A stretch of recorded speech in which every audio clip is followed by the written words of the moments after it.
This is the future of drone warfare. This is not my body. We kill the bad guy. Somebody else takes the fall. This is not my body. This is Adrienne Delorio, the fixer's fixer. Get that tag back completely unnoticed. Why? Adrian's coming for us. So you're hiding? No, we're hunting. We take down Adrian's crew. We flush him out. Now make this work. Find a way to keep him close.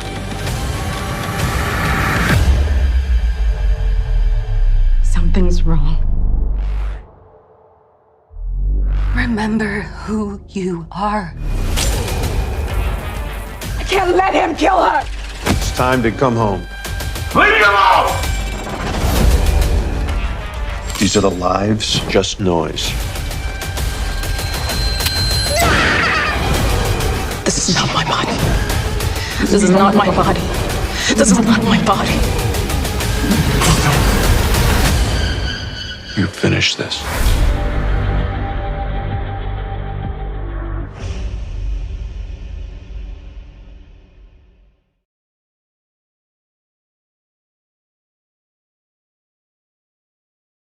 Boom, there you go. That was the trailer for Assassin, available in theaters as well as digital and on demand right now. It's your boy Kuya P. This is Nerds Rule the World. And as you see on the screen, I'm so delighted, so excited to have some special guests to talk all things Assassin. I got the co-writer, director, Jesse Atlas, and big homie, superstar actor. I love her. We had her talking about Upload, season 2, all the things. I subscribed to her, her regular newsletter because I got to be consistent, Andy. All things Andy Allo in the house. So excited to have you both. Thank you so much for your time today. Thank you. Yeah, good to see you again, Kuya. This is awesome. Definitely. It's a pleasure. So, let's talk Assassin. It's here in theaters, available everywhere for people to see.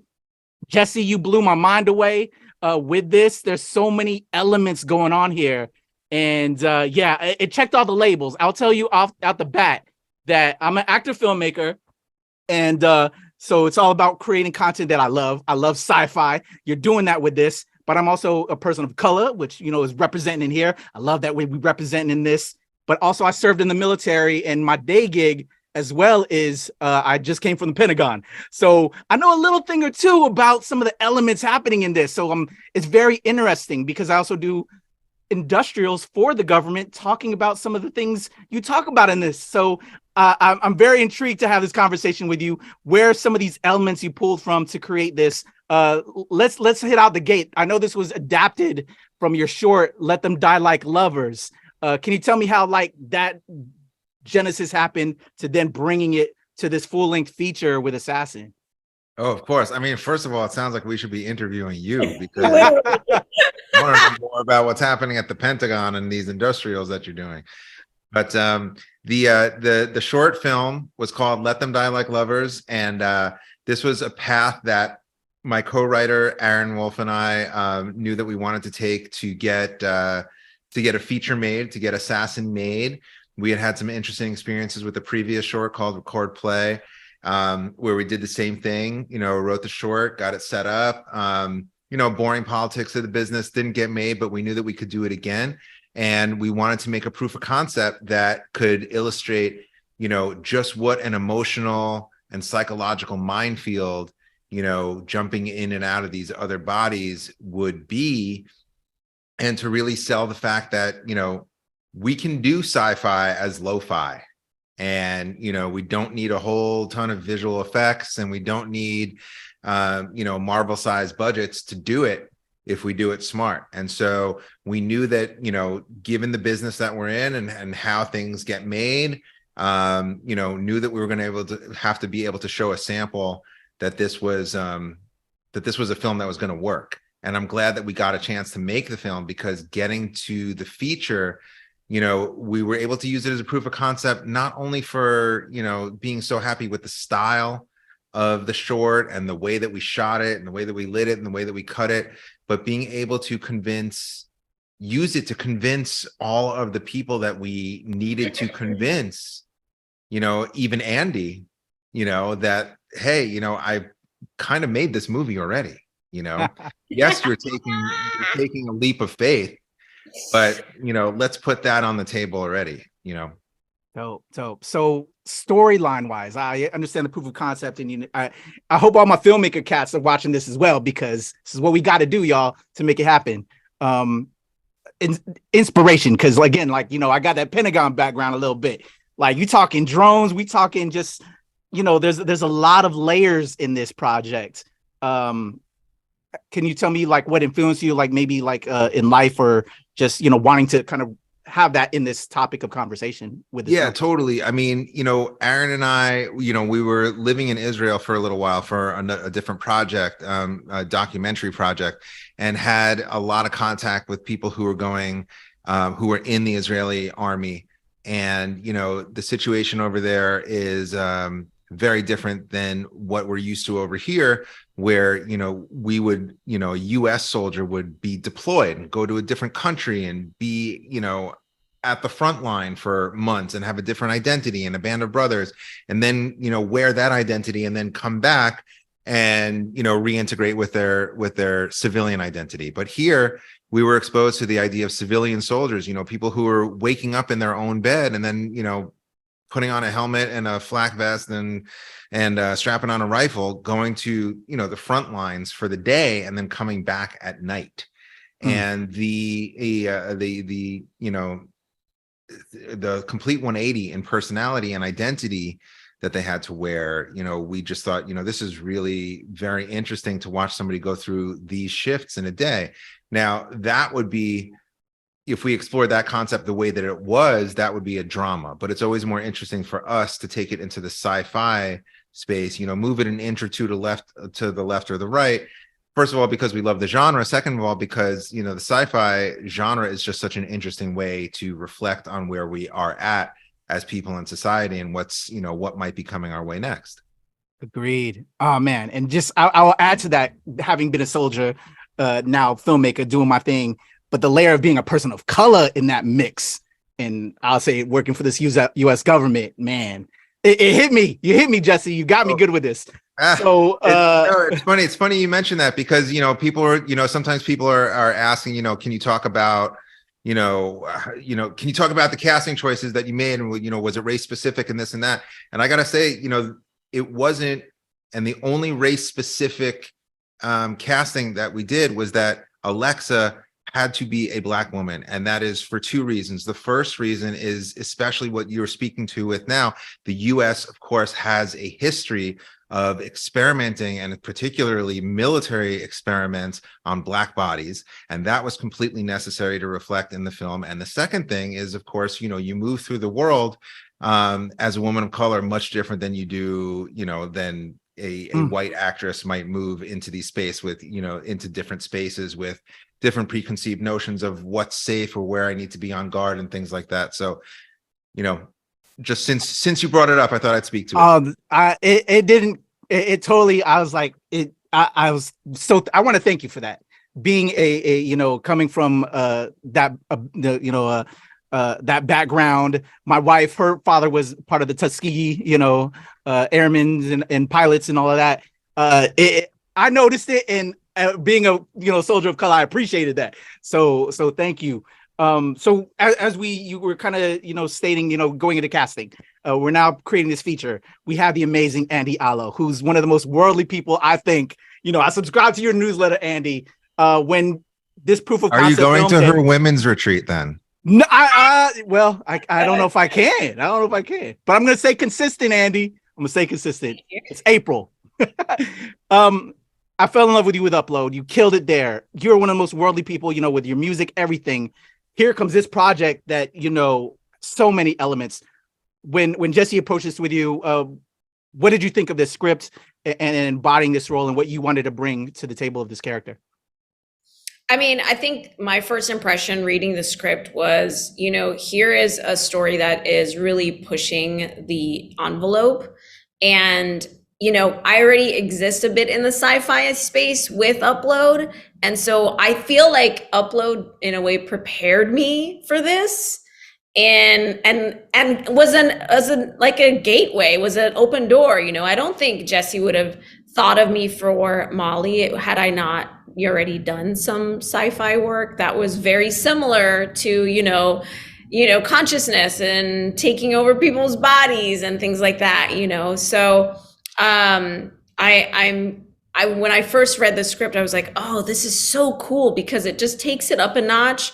And there's also that action element. So you're really mixing in that there's the emotional story layered with this like action packed roller coaster.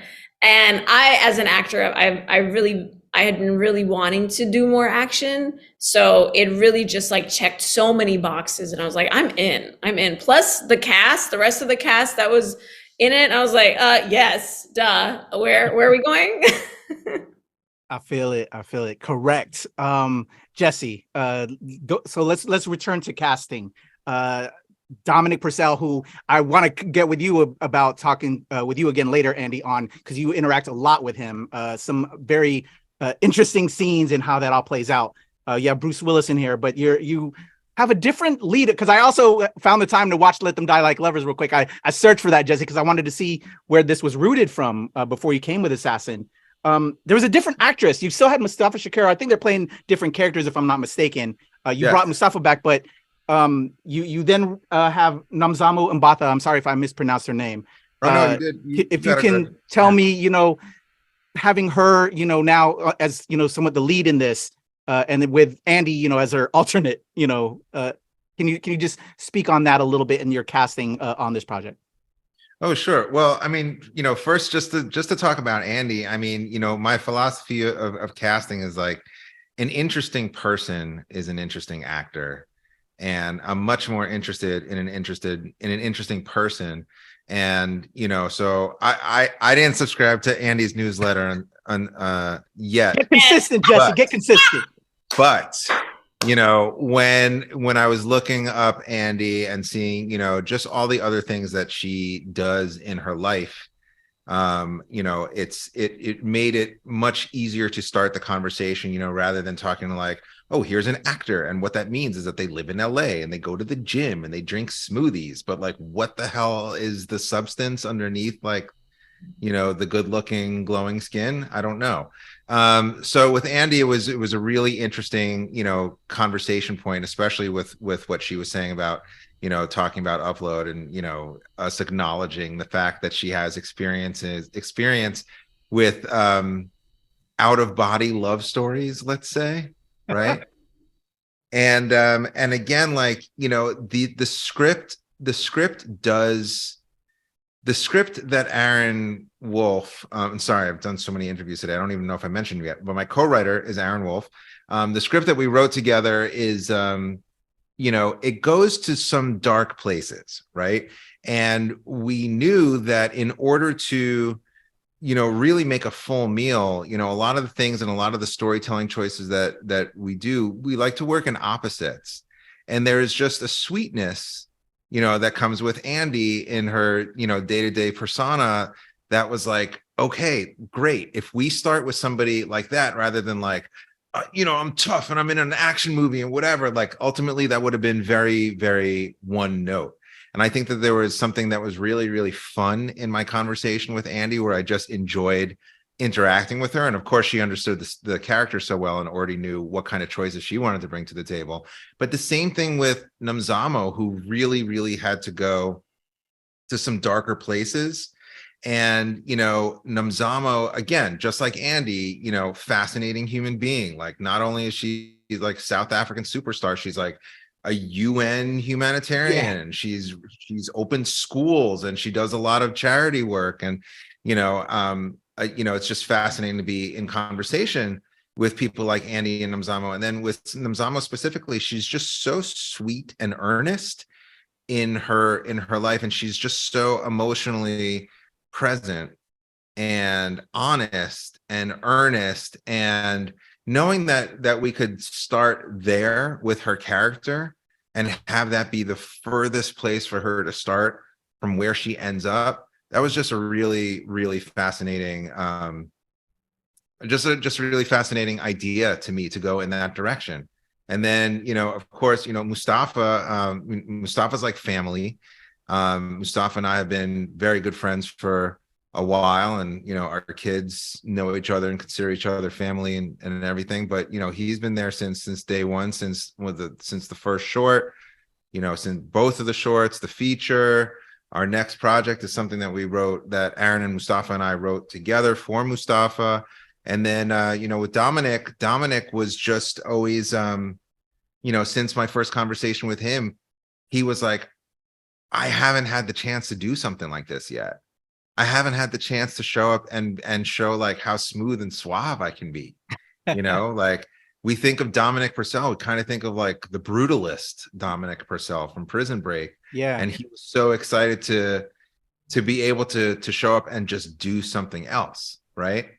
So that was that was his attraction to it. And I loved the idea that we were going to explore the lens of our quote unquote big bad through the lens of like what he's looking for in another person and how he's trying to connect to another person, and not just like a guy sitting in the shadows like barking orders to kill this person or that person or whatever. I think you had a festival of riches with this cast, Jesse. Just an amazing cast. I also want, I'm sure this is also going to be spoken of, Bruce Willis, because probably one of his last films, from what I understand. Yes, he's a very promising up and coming young actor. Right. Yes. No, it was amazing. It was amazing to have Bruce. And, I think that there's something that's really special about having Bruce in this film, in a lot of ways. I think that, when we started talking to Bruce's team and Bruce, and I think Bruce was thinking that, he wanted to make a few more films. And this one really spoke to him because I think that he saw a lot of parallels, with where, with his career journey, that kind of resonated with Velmore. And we were able to speak about it too. Like, if you think about him in 12 Monkeys, he's just this poor, vulnerable soul who gets, raised up on that chair, and the scientists are, poking and prodding and being like, you got to do this, and this is why you got to do it, and this and that. And now we have him godfathering in this, kind of next generation of, me, sci-fi filmmaker, and Andy and Namzamo and Mustafa and Fernanda, and he's just there, and he's now Namzama's like that poor vulnerable soul, not in the chair but in the bathtub full of ice, and he's like the scientist and the overlord off to the side, and giving her the orders and convincing her what she's capable of and what she can't do. And I think that was like, I think that he knew that he was signing on to God, to kind of godfather us in that way. And we didn't know at the time that this would be his last release, but to keep it spoiler free, which is of utmost importance to me. But there's some kind of thing. There's some things that we shot, and there's some things that happen to his character along his journey that, given the reflection of his present situation, are really kind of chilling looking back on them. And of course, we had no idea that was coming, and we had no idea that this would be the last film. But there's some really, really resonant things now, knowing, the story of what's in the film and the story of the film and of the people in the film. It's very sad, but there's some interesting reflections there. Definitely. Just want to give him some love and light because of his present situation. And I'm hoping, because of his involvement with this, more eyes will definitely be on the product, and people can see just this great film that you all put together. Andy, as I was saying earlier, you interact with Dominic Purcell in this a lot. Different character you've portrayed, from Upload and some of the other things we've seen you in. Can you talk to me about working with Dominic and just, that interplay? There's certain situations you're in this that I was like, whoa, okay, Andy got some range. We're doing a little bit different stuff.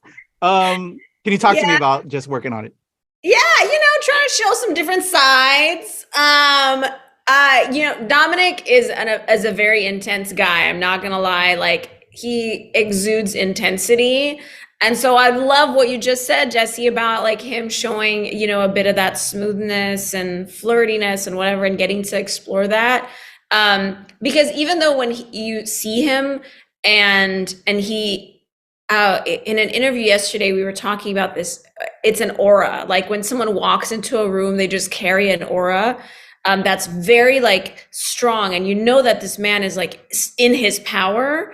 And then you find out like he's the sweetest guy. Like he's like making jokes and he's kind of silly, and it was really fun to have those moments with him, like when we weren't rolling, obviously, but even just like there's a playfulness to Dominic Purcell that I don't think maybe a lot of people get to see. Just based off like the characters that he plays and him being just an intense dude, or he looks like an intense dude. But I think one of my favorite moments of working with him was during our fight scene, was when I got to like, just jump on his back and choke him out. Honestly, it was the best. It was so much fun. And because he's done a lot more action, he was like, just go for it. You're not going to hurt me. And I was like, I'm scared, but I don't want to, and he's like, listen, you're okay. Here I am. I mean, I'm tiny, like I'm thinking I'm going to like really injure him, but it was just really sweet. He's the kind of actor you wish to work opposite, which is someone who's very supportive, who's very just like giving, and I really enjoyed working with him, and that was such a dream because I watched him in Prison Break. Like that was something I was fangirling a little bit when I saw him and met him. So I never told him that. No one say anything. Just to jump in on what Andy's saying, the shot of him of her jumping on his back and choking him out, like, I was, she's saying she's worried about Dominic getting hurt. I was worried about her. It's like watching somebody like run into a brick wall and hoping that they're not going to like bounce off of that brick. He's like a solid mass of a human being, and Andy's like flying at him. And I'm like, I hope that Andy's going to be okay. And then of course, we yell cut, and Andy's still on his back, and he's like, how was that?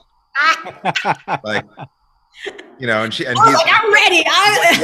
He's like walking over to talk to me for notes, and Andy's still on his back, and she's like, should I get down or whatever? And Dominic's just like, yeah, it's like nothing, It was, I know that was, I think that's a perfect example of that playfulness and just like fun that we really got to have on set, where we got to just be ourselves and play.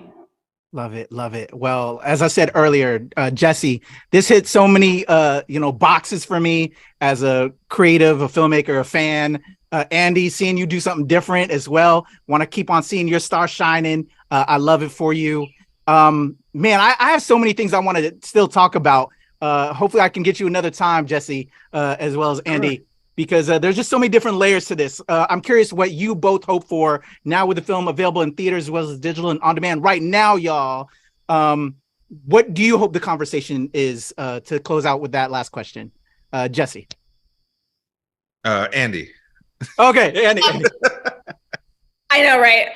Jesse, you go last because I think for me, what I want people to walk away with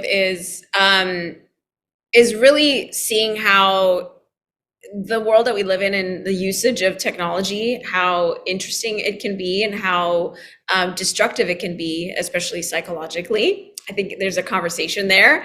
But also the crazy things that you do for love, like that one does for love. At the core of this, I feel and believe that it is a love story of two people who are desperately trying to come back to one another, in whether it's in the best ways or the destructive ways.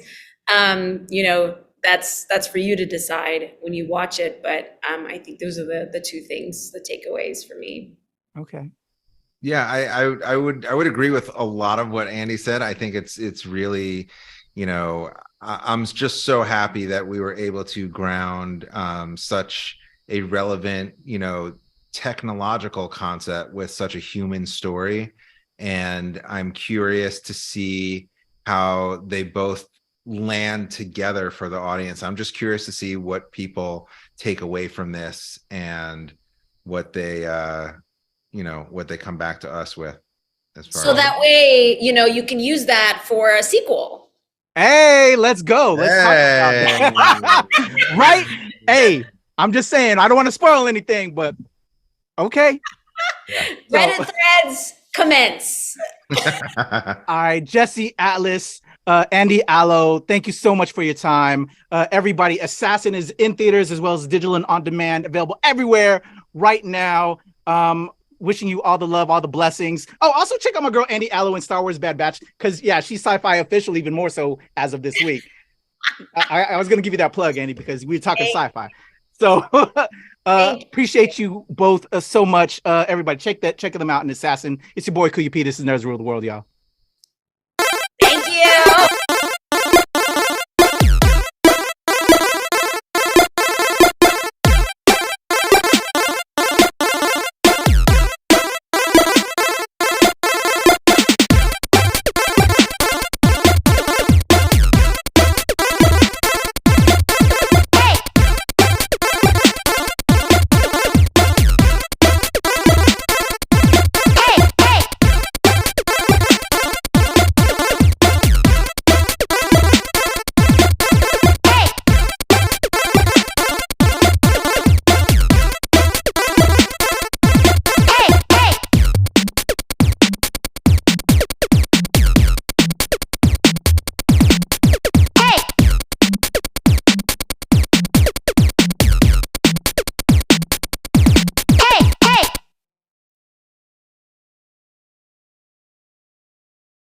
As well. Excellent. All right. I am recording now. Thank you so much. Let's get to rocking. Again, Andy, Jesse, thank you so much for your time. Let's have some fun. Let's promote this joint. I'm going to say throughout that it's already out because I'll probably have this edited up and ready by the release, which is tomorrow. So I'll be saying, out, available in theaters, digital, on demand right now. All right. Cool. Okay. I'm going to count us in. We'll have some fun. Because I'm going to insert the trailer right before our convo. So I'm going to count us in, introduce myself, introduce you both, and we'll just talk all things Assassin. Let's go. All right, here we go. I'm on everything. Okay, here we go. In a 1, 2, 3.